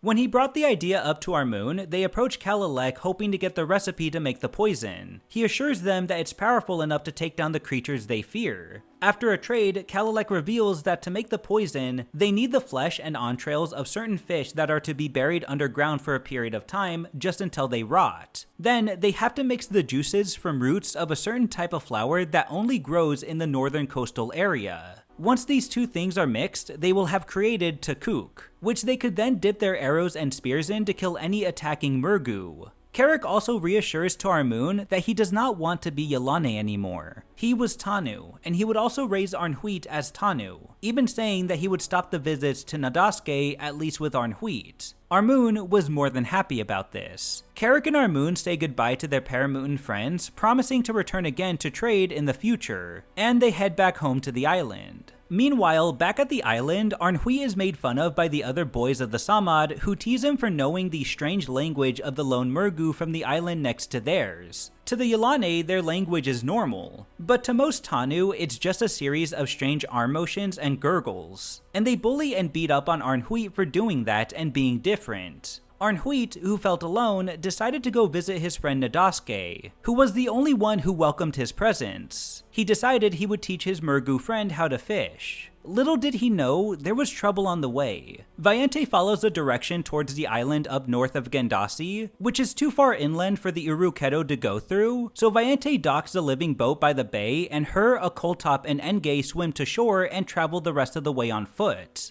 They eventually reach one of the islands, which was Nadasuke's island. As they sneak their way in, they notice 2 figures, a young Astuzu and a male Yilane. It was Arnhuit, and he was teaching Nadasuke how to fish. This comes off as a shock to the females because 1, the males don't belong outside of the Hanale. It just went against their culture. 2, the male and the Astuzu were partaking in a friendly and recreational activity together. It just seemed unnatural for the 2 groups to be able to be peacefully doing something together. Vayente suddenly makes her appearance known, holding them at gunpoint. She looks down at the scared Arnhuit and notices the sky medal around his neck, a small one that looked familiar. She remembers the larger one that was sent to her by Kerrick himself in the last book that served as a message that he had bested her and that he was the reason the war was over. She demands to know where the boy got it, but since there's no word for father in the Yilane language, he just says it belonged to his infensile. She also questions why a male Yilane is out here on his own, and at this point, Nadasuke had just given up.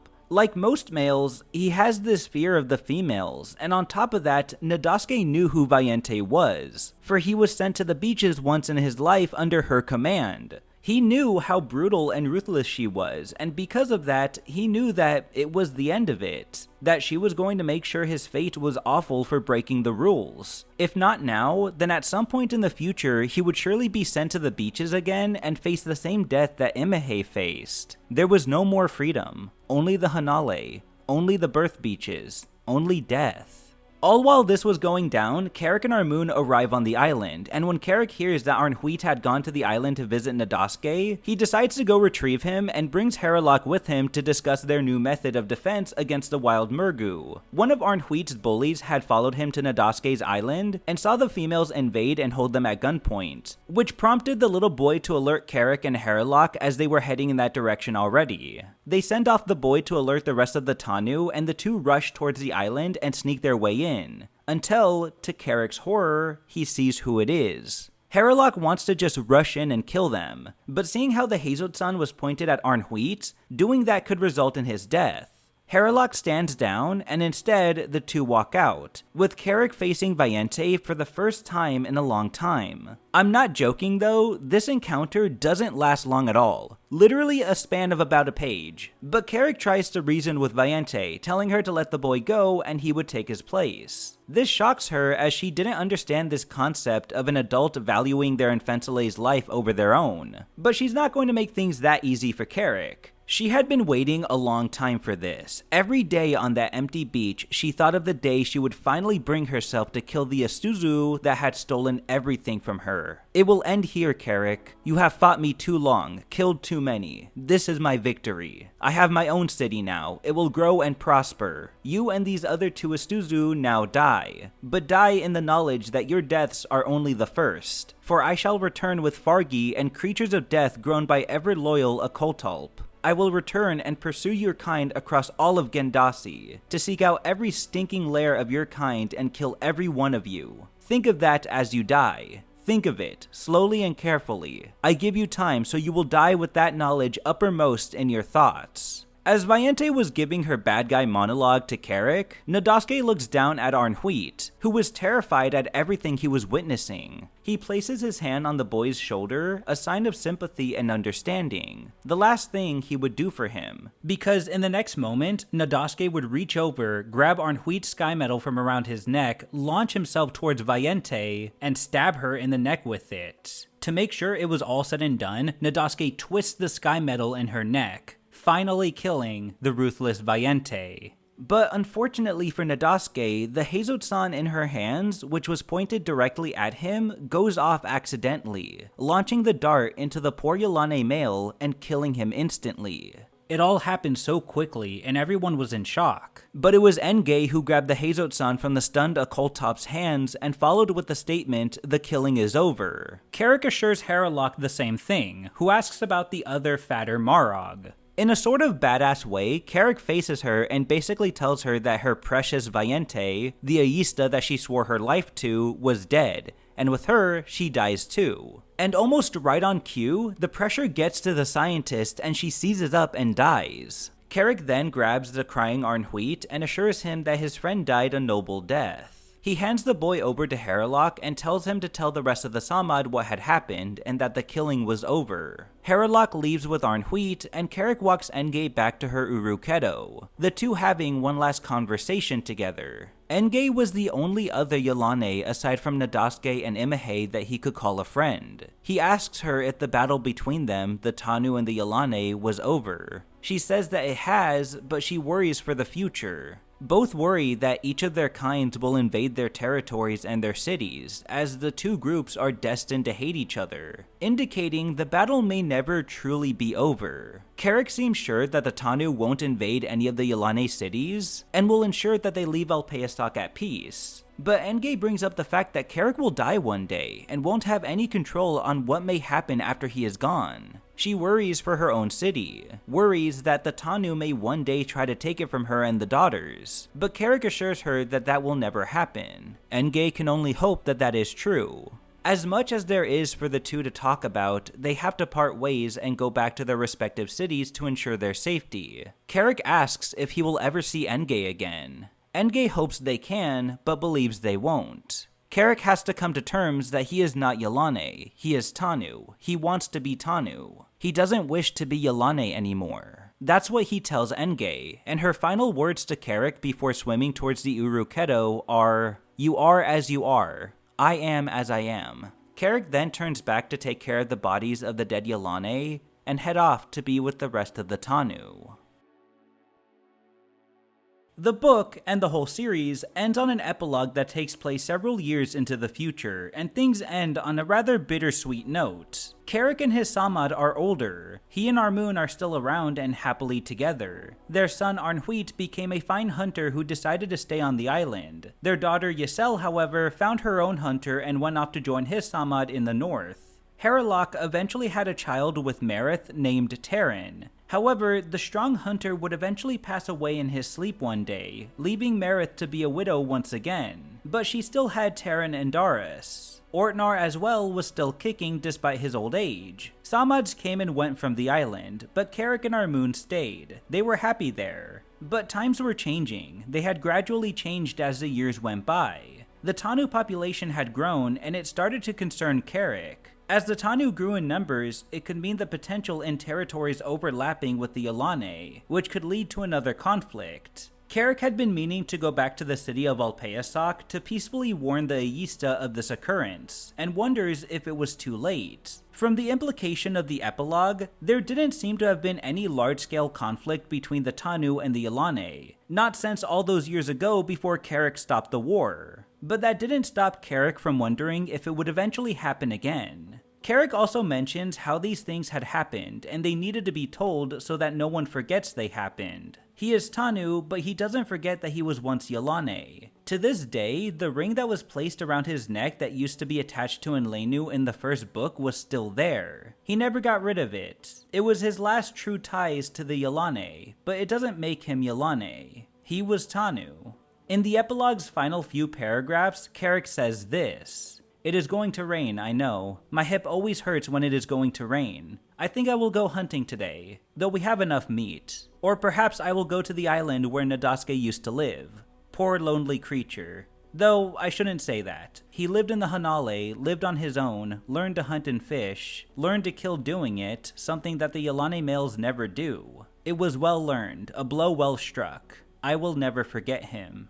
Others have, of course. Everyone has. I haven't. Airman Padar never had a braver Tharm in his belt of stars. Though I suppose that Yilane don't have Tharms. I wouldn't know about anything like that. I was born Tanu, lived Yilane, and am Tanu once again. Or both, really. I don't mind. Although, I feel a strange loneliness at times. I have Armun, so it's not that kind of loneliness. I must go to Alpeasoc and talk to the Aista, others there. I should have done it years ago, so perhaps it is too late. I'm afraid that it is. Too late. Nevertheless, these things happened, and they must be told. The telling is now over." You know, there's not a whole lot of book series that I've 100% completed, but of the ones that I have, I always feel a sort of emptiness that's combined with relief after I finish reading them. Emptiness in the sense that the experience of excitement and intensity this series had given me when I read it for the first time had finally ended, and it's something I'll definitely miss. But also relief in the sense that I finally completed the hurdle of finishing the story, and that I don't have to worry about that voice in the back of my head anymore urging me to finish what I started. Those feelings are only intensified when you make videos out of these kinds of things, because on top of those feelings, you also have a bunch of people asking you for the next part. Completely understandable. I'll admit, Return to Eden isn't my favorite installment of the Eden trilogy, and in my eyes, is actually the weakest out of the three. However, I was much more critical of the book when I first read it a while back. My initial plans were to make a video shortly after Winter in Eden, but, you know, plans changed and the video escaped me. So I reread it when I finally decided to revisit the project recently, and after giving it another read, I actually came to appreciate it more. My initial criticisms were that, compared to the other two books, Return felt largely uneventful, and for the most part, that's still true even after a second read. There's a lot of the book that feels repetitive, especially with the storylines of the Daughters of Life and their differences with Ambalasi, and Herlock and his mission to find Kerrick. It wasn't until the last third of the book where things started to pick up a little, and it wasn't until the last 10 pages where the final conflict finally started to materialize. It felt pretty quick and even almost rushed. It definitely wasn't what I was expecting for a finale of such a grandiose story. I guess I was just expecting something a little more large scale. It's a massive contrast to Winter in Eden, which had so much going on in it, it felt like some of that could have bled into this story so that things were fleshed out a bit more. But maybe this is what Harrison intended for the last story. Maybe instead of a huge, large-scale final conflict, he wanted something that felt a little bit more realistic. Maybe he wanted everything to zero in on Valiente and Kerrick by the end of the series, and by doing so, he set it up in a way that made everything else seem lesser scale to give their final conflict more impact. I don't know, maybe in time I'll come to appreciate it more, but I can't help but feel like it was an anticlimactic ending for not just the book, but the series as a whole. However, one thing that I do love that Harrison did was having Nadasuke be the one to kill Valiente. To me, it shows just how connected Kerrick and Nadasuke were despite being very alien to one another. Regardless of their differences, both were males that were abused and assaulted by the female Yilane, a victim of their harsh way of life. Both were able to escape their confines within this brutal society and live off the land like Tanu. The story doesn't mention it, but just like how Kerrick was a Tanu turned Yilane when he was living amongst them for all those years during his childhood, Nadasuke was a Yilane turned Tanu when he learned to fend and hunt for himself like a Tanu male. It's such a stark difference from the whiny and complaining male that he was in the last book, who was unable to do mundane things without acting like it would be the death of him, but everything he experienced since then had changed him for the better. Leaving the Hanale, befriending Kerrick and Arnhuit, living on his own with his friend Imahei, and even eventually losing his friend Imahei. Everything, tragedies and all, made Nadasuke the Yilane male that he was by the end of this book. The one that not only saved Kerrick and Arnhuit, but the one that saved the rest of the Tanu race. I mention this because despite my criticisms of this book, this was my favorite storyline. Anything that had to do with Nadasuke and his friendship with Kerrick and Arnhuit. I liked how it was structured, I liked the direction it was taken in, and I liked how it ended. Overall, Return is still well written with a good enough story in it for an only time read. Aside from that, it's at best an okay conclusion to an otherwise great world that Harrison created. As far as how I feel about the trilogy as a whole, I love this series. Even if it's not perfect in my eyes, I still view it as one of the most interesting speculative evolution concepts I've read in fiction. Throughout the series, I loved learning about the biology and culture of the Yilane, especially their weird biological creations, and the Tanu. Even if the science isn't accurate or even all that logical, I can still at least enjoy this world for its strange but pulpy elements. However, if I had one criticism for this book in this area, it's that while Harrison did a good job making the strange race that were the Yilane, he does absolutely nothing with the rest of the wild saurians featured in the book. Sure, their moments are brief, but I still feel like he could have done something interesting with them. You know, considering the book takes place in the present day, 65 million years after their would-be extinction. With that much time, you'd think the wildlife outside of the Yilane would change to some extent. But they still look like the same creatures you'd see in any other dinosaur media from the 80s. But that's really the biggest criticism I had with the world of the Eden trilogy. If you're someone who likes speculative evolution stories with a bit more creative liberties involved, I would definitely recommend the West of Eden trilogy. It seems like Harrison wasn't done with the Yilane race though, because in the early 90s, he would put them in a completely different scenario in a short story that he would write for a dinosaur anthology book. In 1992, Byron Priest and Robert Silverberg would edit a dinosaur book titled The Ultimate Dinosaur, which combined scientific essays, science fiction short stories, and dinosaur art from paleo artists and sci-fi artists together into one piece of literature. For the section regarding the end of the dinosaurs titled The End of an Era, where he wrote for the speculation portion, a short story by Harrison himself, which was titled Dawn of the Endless Night, actually features a familiar Yilane character, a Koltalp. However, things are different with this story. While it is about the Yilane, it doesn't take place in the same universe as the West of Eden trilogy. Instead, the Yilane were taken back 60-something million years ago when it was just them living amongst the dinosaurs. Until one day, a bright object from the sky comes crashing down to Earth, leading to a catastrophic event that could lead to their very end. In the short story, a Koltalp is treated differently than she's treated in the West of Eden trilogy. In the trilogy, her main characteristic to the rest of the Yilane is that she's fat, and they often refer to her as such. I don't think that's necessarily supposed to come off as an insult to them, simply just an observation, but even excluding that, the story definitely treats her as a helpless follower, especially after she devotes herself to Valiente in the second and last book. However, in this story, she's not only the main character, but she's the voice of reason who is respected amongst her peers. However, she's unfortunately put in a tough situation that's made her realize the harsh truth of their overall existence. The story takes place in Entoban and starts at night. A Koltalp is suddenly awakened by a bright light in the sky. So bright, it turns night into day before turning back to night again. The passing of the light shocks the Yilane scientist who has never seen anything like it before. As Akoltop tries to go outside to get a better view, she's approached by a Fargi who tells her the Aista had summoned her. As the light disappeared towards the west, she heads towards the Ambassad and meets with the Aista, who questions what the giant light in the sky was. To the Aista's surprise, her scientist doesn't have an answer for her, only that, whatever it was now over. However, right after she said that, the disappearance of the light was followed by a large rumble, almost causing them to fall over. When the rumble stopped, the Aista demanded some kind of explanation. After some thinking, Akoltop deduces that this isn't any kind of geological phenomenon, as those are usually gradual in their occurrence, whereas this was too sudden. And whatever it was, it had occurred far out at sea away from them, as indicated by the loud rumbling that followed shortly after. When Akoltop came to this realization, she became frantic and told the Aista to order all of the Yilane and the Fargi to go as far inland as possible, as the rumbling would cause a tsunami that would crash into their city. But before the Aista could send out the order, it was too late. The water from the sea had risen, and before they could do anything, the city was flooded.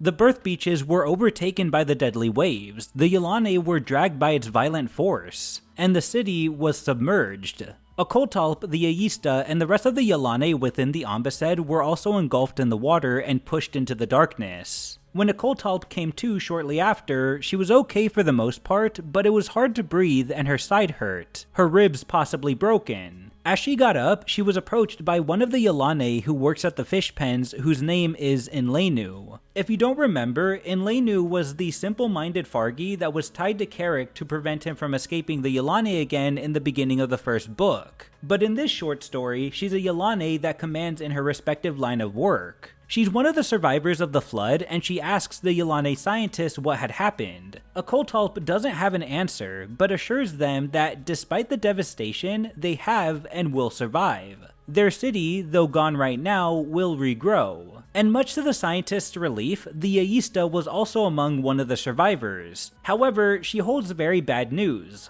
Not only have 2/3 of the city's population perished from the flood, but the birth beaches were completely gone and the males were dead, meaning their continuation of life was, for the moment, completely non-existent. But things are much worse, as none of their supplies had survived. Like I've mentioned before, the Yilane's way of life is completely biological, and what I mean by that is everything they have, tools and resources, are all organic living creatures. Weapons, medical supplies, even the cloaks they wear to keep warm, all of it are living organisms bred by their genetic sciences, and unfortunately all were drowned during the flood, making the Yilane completely vulnerable. They have low food supply, and without weapons, they aren't able to hunt. The fish and enzyme vats that cured and preserved their meat were also swept away by the water, so they had no food stored for them. There are several Yilane and Fargi injured from the flood, but little could be done to aid their wounds with no medical supplies. Their current state has left many of the Yilane concerned for their future, even the Aista. But Akoltop continues to assure that this is not the end for them and that they will persevere. Days would go by, and in that time they would capture fish from the sea to feed themselves, what was left of the city was cleaned up, and the thorn vines that used to form their fields have been replanted. One day, Akoltop visits the Aista in her Ambassad and tells her that she's done everything she can do in their current state, and if they wanted to survive, she would need to make a trip to Teskhetz to collect the resources they needed, which is a city that's more inland of Entoban, as it's based on one of the larger rivers that runs from the ocean. However, the Aista still feels like her presence is needed in their city and that she needs to stay, much to Akoltop's dismay, as there's really nothing more she can do for them without those supplies. However, it's clear the Aista is scared, even though the Yilane are a proud race, so she won't admit it, especially since she's an Aista and has to run it with no fear, as she has her city depending on her. However, this is a new situation for her, and given the horrible effects it's had on their city, it's somewhat understandable that she'd be more comfortable having other Yilane of knowledge at her side dealing with the damage, even if there isn't anything they can do.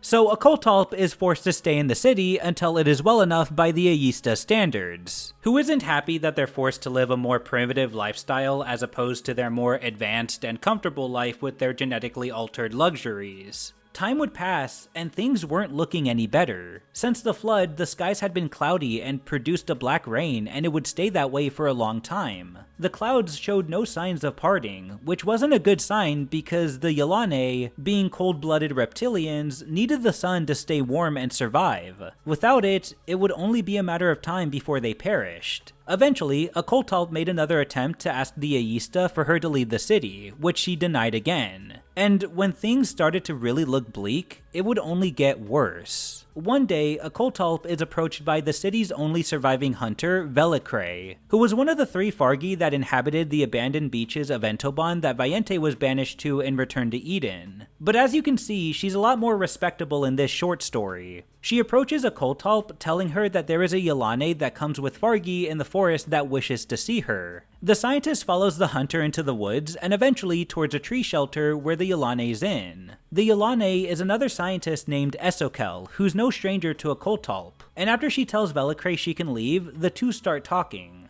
Esokel tells her colleague about how she was far inland when the bright light emerged from the sky, as she was returning from an expedition with 2 Fargi that were with her to carry resources. With her, she had medical supplies, a Hazotsan, cloaks, and so on. Everything the city needed. However, Esokel comes with bad news. It turns out, all of the Yilane cities along the coast were affected by the bright light, as Esokel saw her own city being destroyed in the flood with no one surviving the devastation. She herself almost died when she lost her city, but managed to will herself to forget her city and live on. So she's been on her own with her 2 Fargi ever since. That was until she found that Occult city was still kicking. However, during her time alone, she came to a horrifying realization that she needed a second opinion on. An opinion from a fellow Yilane of science, so she requested specifically to speak to Occult. Esokel then tells her about astronomy, a science practice that most Yilane have very little understanding of, even the ones of science. However, Esokel knew some of it, and educated Occult on some of the science behind it as a lead up to her point. She told her that there was evidence of the atmosphere of their world growing thinner the higher you go up, to the point where there is no air at all, and eventually, you reach a point where there is no density, and things that move in a space with no density can move very fast, even something as large as a mountain. This caused her to believe that whatever it was that was in the sky came from the expanse beyond their world, where it was traveling at high speeds straight to their planet and it eventually made contact. And an event of that size could lead to catastrophic results on their environment like the ones they were facing now. Since the impact, the clouds had not parted, blocking out the sun and pouring down the black rain. But it's not just the Yilane that need the sun. All life is dependent on the sun. Without the sun, the plants die. With no plants, there's no way for animals to feed, and they die. When those animals die, the Yilane will have nothing to eat, and soon, they will die as well. If not from the lack of heat, then from starvation. Esokel doesn't know what to do with this information, and looked to Occult to help her figure out what to do. Occult decides that instead of bringing bad news to the city, they will instead bring Esokel's resources, eat good, and sleep warmly to keep spirits high. And that's what they do, but they knew this was just prolonging the inevitable. And this would soon become more apparent than ever because one day they were summoned by the Aista. And when they reach the Ambassad with her and the hunter Velicrae, it's revealed that they're on their last Onet Sensast, which is what they call the Stegosaurus in the Yilane language. The Onet Sensast was one of the animals they domesticated and kept as livestock within their city, and they had been butchering the surviving ones little by little to eat and survive off of. But there was only one left, as the fields were empty and there was no way to feed them. The sun was still hidden away by the clouds, and the Aista demanded an explanation. Knowing they couldn't keep everything from the Aista forever, the 2 scientists tell her the ugly truth. That they simply don't know when the sun will come out, and without it, life won't be able to thrive and the Yilane will die out. When the confused Aista tells them to elaborate on what they mean, they tell her that because Yilane are cold-blooded, they rely on the sun for warmth, and without it, the world they know of is dead. However, things that are warm-blooded, like the Astuzu, the Yilane word for mammals, are able to regulate high body temperatures by eating food and turning that energy into heat. So even though they can live out their lives for as long as possible, it was likely that the Yilane race was facing their extinction, and that, should the clouds part, it will likely be the Astuzu that make it out, since they can feed on roots and dead organisms to keep themselves going. However, like I mentioned earlier, Yilane, especially ones of high power, are a very proud race. They're also very vain, holding themselves as superior than any other species on Earth. So when the Aista hears this, that the Astuzu will survive over the Yilane, she's insulted by it, says that it's not true and that the Yilane will live. But the scientists disagree with her, telling her the harsh reality is that if or when the clouds finally part, it will be an Astuzu world and the Yilane race will be extinct, possibly with their presence completely erased from history, as if they were never there at all. The Aista, angered by their words, sends the two scientists out of the Ambassad, essentially hiding from the unpleasant truth. The short story ends with these words. The scientists left, a cold rain fell, night descended. There was a movement of tiny furry creatures through the grass and into the dead forest beyond. Tiny creatures that ate seeds, stems, bones, marrow, flesh, grass, insects, anything. Warm-blooded animals that could survive when 90% of all other creatures died. Survive and evolve for 60 million years, whose descendants read these words. As to why Harrison decided to use the Yilane for this short story, I couldn't tell you. Maybe he just wanted to see what a story solely based on the Yilane would look like. Or maybe he chose to base the story on them purely based on convenience. He had the idea down already, so why not use it for a short story? In any case, I think it's fitting that the final instances of the Yilane and everything that relates to the Eden Trilogy is a short story about their extinction. Back when Harrison was working on his first West of Eden book, he decided to go to Bantam Books to publish it. The timing was just right, because according to Harrison during an interview, the publishers at Bantam were thinking of doing a science fiction line of books that they were going to call Spectra Books, and West of Eden was selected to kick the whole thing off. This led to a launch party that was followed with a $60,000 advertising campaign that was given $30,000 more after it proved to be successful. Harrison would get together with the publicist and fill her in on the world of science fiction, and how interactive and loyal fan bases were and the overall culture surrounding the genre, including conventions and book review columns for sci-fi magazines. This would prompt the publicist to send Harrison on a book tour where he would get interviewed on radio, on TV, in newspapers, all so he could talk about his upcoming novel on humanoid dinosaurs, and it proved to be successful. It managed to move 41,000 copies in hardcover, which is very good. Up until that time, to get 8,000 or 9,000 was tremendous in science fiction. You usually got 2,000 or 3,000. They were very pleased by it, put it out in paperback, and kept it in print for about 10 years. The series sold 1.5 million copies, about 500,000 for each book. It launched their line and they were happy with me. It earned out very quickly. I forget what the advance was, it wasn't very much, and it earned out in hardback, so I got income on it then. Overall, the books did really well, both in sales and in reviews. However, the books aren't without their criticisms. The books, especially West of Eden, would get criticized for a myriad of things, from its scientific inaccuracies, to its possibly offensive representation of characters and groups, to even plagiarism. For example, a review for West of Eden by Tom Easton written for the December 1984 issue of the Science Fiction Analog magazine critiques some of the more scientific choices that Harrison made, like the decision to make the dinosaurs cold-blooded despite the evidence pointing to them being more warm-blooded at the time, along with pointing out his choice to use New World monkeys for the evolutionary line for the Tanu, because the Old World monkeys that humans in our real world came from wouldn't have emerged if dinosaurs continued surviving. According to Easton, the plot hole here is that New World monkeys were descended from Old World monkeys, meaning the Tanu wouldn't have existed either. These were just a couple amongst other critiques made about the science behind West of Eden. Another critique that I see a lot in regards to the science behind West of Eden is the fact that the Yilane as a race are generally unaware of the concept of fire. Moving on, Harrison also claims during one interview that he had been accused of stealing the concept of Natty Bumppo to use for West of Eden. Natty Bumppo is a character that appeared in a book series known as the Leatherstocking Tales, written by James Fenimore Cooper from between the 1740s to the early 1800s. The story features a man who was born in a white family but grew up amongst Native Americans in the state of Delaware. But Harrison defended himself, stating that he's never even read those books before. And in a much more interesting review by Mary Gentle that she wrote for the 35th issue of Foundation, a literary journal dedicated to reviewing science fiction stories, she criticizes how Harrison chose to portray females in his story.